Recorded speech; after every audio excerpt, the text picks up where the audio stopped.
నమస్తే, నేను మీ Ashok Kumar. Welcome to our channel. నమస్తే షణ్ముఖ్ గారు. నమస్తే అండి. కారుమూరి నాగేశ్వరరావు గారు గతంలో వైసీపీ హయాంలో సివిల్ సప్లై మినిస్టర్గా పనిచేశాడు. సరే, అంతా బాగానే ఉంది. కానీ వాళ్ళు ప్రభుత్వంలో నుంచి దిగిపోయిన తర్వాత, కూటమి యొక్క పార్టీలు ప్రభుత్వం ఏర్పరిచిన తర్వాత చాప కింద నీరులాగా సైలెంట్గా అంటే ముసుగులో దొంగలు మాత్రం దాక్కున్నారు. కానీ అక్కడికక్కడ కొన్ని వ్యాఖ్యలు వింటానే ఉంటామండి. ఆ మధ్య కాకాని గోవర్ధన్ రెడ్డి కావచ్చు, ఈ మధ్య పేరు నాని కావచ్చు, వాళ్ళు భయపడుతున్నారు, జైలుకి వెళ్తారన్నప్పుడు అంతో ఇంతో తలొగ్గుండేవాళ్ళు. ఇంక ఇది కాదు అని చెప్పి బయటకు వచ్చి కీలకంగా ఒక జుగుప్సాకరమైన వ్యాఖ్యలు చేస్తూ ఉన్నారు. అందులో ప్రధానంగా కారుమూరి నాగేశ్వరరావు గారు ఏలూరు కేంద్రంగా మొన్న ఒక ఆత్మీయ సమావేశం జరిగింటే ఆయన ఒక వ్యాఖ్య అంటూ చేయడం జరిగింది. ఆ వ్యాఖ్య ఏంటంటే, గుంటూరుకి యువతల వారిని నరికి చంపుతాము, ఆవతలని వాళ్ళని లాక్కొని వచ్చి ఏదో నరికి చంపుతాము, ఈ రకంగా వ్యాఖ్యలు అంటూ చేయడం జరిగింది. అసలు ఆ వ్యాఖ్యలు ఆ విధంగా చేయొచ్చా? చట్టం దీనిపైన దృష్టి కేంద్రీకరించదా? దీన్ని ఏ విధంగా చూస్తారు మీరు? అంటే గతంలో కూడా ఈ కారుమూరి నాగేశ్వరరావు అనేటువంటి వ్యక్తి రైతులను కూడా ఉద్దేశించి కూడా ఎర్రిపప్ప అని గతంలో వ్యాఖ్యానించాడు. ఎప్పుడు ఇది మంత్రిగా ఉన్నప్పుడే అన్నాడు ఈ మాటలో. గత 5 ఏళ్లలో వీళ్ళు చేసినటువంటి వ్యాఖ్యలు అన్నీ ఇన్ని కాదు. సరే, మరి ఒకనొక విలేకరు అడిగాడండి, మరి మీరు రైతులని ఎర్రిపప్పలు అన్నారు కదండి, ఎర్రిపప్ప అంటే ఏంటి అని అడిగారు. దాని పేరు బుజ్జి కన్నా అని చెప్పేసి దానికి కొత్త అర్థం దారి, అంటే ఒక డిక్షనరీలో ఎర్రిపప్ప ఈజ్ ఈక్వల్ టు బుజ్జి కన్నా అనే మీనింగ్ వచ్చే విధంగా మాట్లాడాడు. అంటే వీళ్ళు ఎట్లుందంటే, వీళ్ళు ఏమి చెప్పినా నమ్మేస్తారు ఆంధ్రప్రదేశ్ రాష్ట్ర ప్రజలు.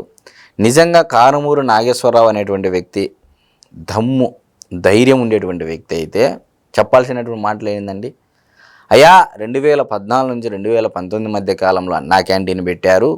మరి అన్నా క్యాంటీన్ మేము రాగానే ఎత్తేసినాము, ఎందుకంటే మాకు చంద్రబాబు నాయుడు పడదు, చంద్రబాబు నాయుడు చేసిన మంచి పనులు మేము ఎందుకు కొనసాగిస్తాం, మా రాజ్యాంగం ఇది అని చెప్పేసి గత 5 ఏళ్ళు చూపించారు. మరి 5 రూపాయలకి అన్నం పెట్టినటువంటి చంద్రబాబు నాయుడు మేళ, ఉన్న అన్నం కూడా లాగేసుకున్నటువంటి మేం మేళ అని ప్రజలు చెప్పుతో కొట్టినట్టు తీర్పు ఇచ్చినా కూడా మీరు మారకపోవడం అనేది ఇక్కడ ప్రజలు కూడా ఒక రకమైనటువంటి అసహనానికి గురవుతున్నారు కూటమి ప్రభుత్వం చర్యలు తీసుకోకపోయినందువల్ల. మరి సరే, మీరు ఇందాకనేటువంటి ప్రశ్నలో ఏమన్నారు, గుంటూరు అవతల నుంచి ఇంట్లో నుంచి లాగిపడేస్తారు, యువతల నుంచి నరికి పడేస్తారు అంటున్నాడు. అసలు వాళ్ళకి అంత ధైర్యం దమ్ము యానించి వచ్చాయి? ధైర్యమే ఉందండి. దానికి ధైర్యం కావాలా ఏంది? ఒకడు అవతలోడు తిడతన్నా కూడా ఇక్కడ మౌనంగా భరించడానికి దమ్ము ధైర్యం కావాలా? ప్రతిస్పందించేదానికి కుక్క మురుగుతుంది, ఇంకో కుక్క మురిగితే తేడా ఏముంది? కుక్క మురిగిన దానికన్నా సైలెంట్గా ఉండే కుక్కకు దమ్ము ధైర్యము సహనం అన్నీ ఉంటాయి. ఓకే, మురిగే కుక్క కరవదు అన్నట్లు. మురిగే కుక్క కరిసేదిలే, అది సామెత. నేనేమంటున్నానంటే, ఇక్కడ గజరాజులు నడిచిన దారిలో గజి కుక్కలు కూడా నడుస్తాయి. అదే భూమి, అదే దారి పైన ఏనుగు పోతూ ఉంటుంది, దాని పక్కన కుక్క పోతూ ఉంటుంది. కుక్క అరిచినంత మాత్రాన కుక్క అరిచిండేది ఎవరైతే చూస్తారో కుక్క మాత్రమే కనపడుతుంది. లేదు, సైలెంట్గా గజరాజు నడుస్తూ ఉంది, గజరాజు అరిచేటువంటి ఘీంకారానికి కుక్కలు ఏమైపోతాయండి? అరవడం కూడా మానుకుంటాయి. మరి ఆ ఘీంకారం అంత ఈజీగా ఇవ్వదు కదా ఏనుగు. అంటే నేనేమంటున్నానంటే, కూటమి ప్రభుత్వానికి అంత సమయం లేదు. ఇలాంటి కారుకూతలు కూసేవారిపైన దృష్టి పెట్టడానికి అంత సమయం లేదు. పోలవరం అని, అమరావతి అని, రైల్వే జోన్ అని, కంపెనీలని, ఓపెనింగ్లు, జాబ్స్, ఎంప్లాయ్మెంటు, అన్నా క్యాంటీన్లు, పింఛన్లు పంపిణీను, జూన్ నుంచి తల్లికి వందనం, అన్నదాత సుఖీభవ జూన్ నుంచి ఇస్తా ఉన్నారు. మొన్న దీపం పథకం అమల్లో ఉంది. దీపం 2 పథకం ఆల్రెడీ అమల్లో ఉంది. ఇప్పటి వరకు 90 లక్షల మంది, అంటే 90 లక్షల సిలిండర్లు బుక్ చేసుకున్నారు. ఇది అందరికీ తెలుసు. ఇంకా సూపర్ 6 ఇలా అనే వాళ్ళకి, అంటే వాళ్ళే తీసుకున్న వాళ్ళు కూడా ఆ మాట అంటారు అంటానా నేను. పెన్షన్ విషయంలో కూడా నెల చెప్పలేనంత భారం పడతానే వస్తూ ఉన్నది కూటమి ప్రభుత్వం. దేశంలో ఏ రాష్ట్ర ప్రభుత్వం ఇవ్వనంతటువంటి అమౌంట్ సామాజిక భద్రతా పెన్షన్ల పంపిణీ అనేది ఆంధ్రప్రదేశ్ రాష్ట్రంలో గతంలో కూడా మనం ఒక వీడియోలో చెప్పడం జరిగింది. 4,000 రూపాయలు పెంచినటువంటి పెన్షన్ అమౌంట్ ఇవ్వడానికి సంవత్సరానికి 33,000 కోట్ల రూపాయలు ఆంధ్రప్రదేశ్ రాష్ట్ర బడ్జెట్లో ఆంధ్రప్రదేశ్ రాష్ట్ర ప్రభుత్వం కేటాయించింది. 33,000 కోట్లుంటే 5 సంవత్సరాలు అయిందండి. 150 దాకా పడుతుంది. దానికి తోడు గతంలో ఉన్నటువంటి వాళ్ళు చేసిన అప్పులకి నెల 6,500 కోట్ల మేర వడ్డీ కట్టుకుంటూ వస్తున్నారు. అంటే జగన్మోహన్ రెడ్డి గారు పంచినటువంటి డబ్బులు ఏదైతే కులానికి ఇంత మేము ఇచ్చేది ఇంతే, దాంతో ఆర్థిక పరిపుష్టి, ఆర్థిక అభివృద్ధి, ఆదాయ ప్రమాణాలు, జీవన ప్రమాణాలు అన్ని రాష్ట్రం 5 ఏళ్లలో అన్నీ పెరిగిపోయి మొన్న ఎంత ఇచ్చింది అండి వృద్ధి రేటు జీడిపి? 8.21%. కూటమి ప్రభుత్వం వచ్చిన తర్వాత 2.02% పెరిగి 8.21%కి చేరింది. మరి నిజంగా జగన్మోహన్ రెడ్డి గారు ఇచ్చినటువంటి డబ్బుతో ఏది ఉండవల్లి అరుణ్ కుమార్ గారు ఏదైతే మాట్లాడుతూ ఉంటారో జగన్మోహన్ రెడ్డి గారు ఈ థియరీ నమ్మారు, చంద్రబాబు నాయుడు గారు ఈ థియరీని నమ్మారనే ప్రకారం మనం మాట్లాడుకున్నట్లయితే ఎందుకు 2023-24 సంవత్సరానికి గాను 6.9% నిలబడిపోయింది? మరి నిజంగా ఉండవల్లి అరుణ్ కుమార్ గారు చెప్పినట్టు జగన్మోహన్ రెడ్డి డబ్బులు తీసి జోబులో పెట్టాడు, దానివల్ల అచ్చు పెడతారు, తిరిగి మళ్ళీ ప్రభుత్వ ఖజానాకి డబ్బులు వస్తుంది, ఈ గొప్ప థియరీ చెప్పాడు ఆయన. అద్భుతమైన థియరీ అండి, అద్భుతమైనటువంటి థియరీ. మరి నిజంగా ఆ థియరీ ప్రకారము ప్రజల యొక్క జీవన ప్రమాణాలు, ఆదాయ ప్రమాణాలు పెరిగి ఉంటే ఎందుకు జిఎస్డిపి పెరగలేదు? 6.9% ఎందుకు నిలిచిపోయింది? మరి చెప్పాలి కదా. అంటే నేనేమంటున్నానంటే ఇవన్నీ వ్యాఖ్యలు, ఇలాంటివి చర్చ జరుపుకోకుండా రాష్ట్రంలో నరికేస్తాం, పొడి చేస్తాం అంటే నువ్వు లాగి పడేస్తాన్న చూస్తూ ఉంటారు అవతలలో, నువ్వు నరికేస్తా అంటే చూస్తూ ఉంటారు. ఏందండి, ఒక మంత్రిగా పనిచేశావు, నీ నియోజకవర్గంలో ఉన్నటువంటి సమస్యల మీద మాట్లాడు, లేకపోతే రాష్ట్రంలో ఉన్నటువంటి వక్ఫ్ బిల్లు పైన మాట్లాడొచ్చు కదా. మీ స్టాండ్ ఏందో? లోక్సభలో ఒక రకంగా, రాజ్యసభలో ఒక రకంగా వేసాము, మా ద్వంద్వ వైఖరి ఇది అని చెప్పి వైసీపీ సోషల్ మీడియాలో కూడా వక్ఫ్కు సంబంధించి పూర్తి స్థాయిలో ఓన్ చేసుకున్నారండి. మీరు ఏమనుకున్నా కూడా అది వాస్తవం. వైసీపీ వారు పూర్తి స్థాయిలో వక్ఫ్ బిల్లుకి మేము వాపస్ చేసాము, టీడీపీ వారు సహకరించారని చెప్పి ఈ స్థాయిలో ఓన్ చేసుకున్నారు. అంటే ఒక బిగ్ బాస్ షో లాగా, ఒక హైపోథెటికల్, ఒక డ్రామా జనం కంటెంట్ పెట్టి మాజీ మంత్రి అయినటువంటి కారుమూరి నాగేశ్వరరావు గారు మాట్లాడాలనుకుంటే రాష్ట్ర అంశాలు ఉన్నాయి. మీ పార్టీకి మీరు చెప్తా ఉంటారు కదా, అది సత్యదూరమైనటువంటి మాటలైనా ఇంకో రకమైనటువంటి మాటలైనా అనుకున్నా ముస్లిం సమాజం అంతా జగన్మోహన్ రెడ్డి గారి వెంటే ఉంది, జగన్మోహన్ రెడ్డి గారి వెంటే ఉంది. ఎందుకు ఉంది? నా బీసీ, నా ఎస్సీ, నా ఎస్టీ, నా మైనారిటీ అన్నాడు కాబట్టి ఖచ్చితంగా ఉంటారు. మరి ముస్లిం సమాజం కూడా ఓట్లు వేయలేదు కాబట్టి కూటమి ప్రభుత్వానికి 164 సీట్లు వచ్చాయి, 11 సీట్లు. నిజంగా అదే ముస్లిం సమాజము జగన్మోహన్ రెడ్డి గారి వెంట ఉంటే కడప అర్బన్లో ఎవరండి ఎక్కువ ఉండేది జనాభా? ముస్లిమ్స్.